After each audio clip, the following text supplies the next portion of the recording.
NATO is a defensive alliance, but also it's a nuclear alliance. And we have a clear distinction between our sacrosanct obligation to defend all allies, 1 billion people from 30 nations, against any threat coming from any direction or from any domain. At the same time, NATO is also a massive deterrence alliance. So we do believe that, and we do see that Russia has no intention in provoking NATO or waging war against NATO. But of course, if they will be using chemical weapons or other kind of higher-end systems against Ukraine, this will be changing fundamentally the nature of the war that Mr. Putin has waged against Ukraine, and of course will be forced to take appropriate measures.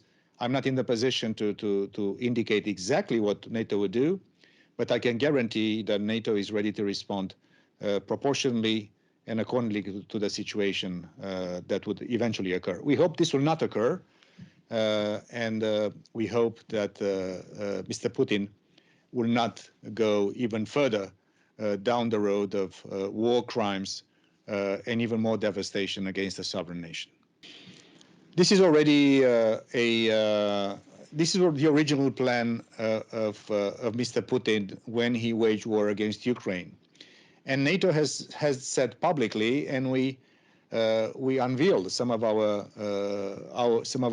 intelligence, that this was the original plan of Mr. Putin.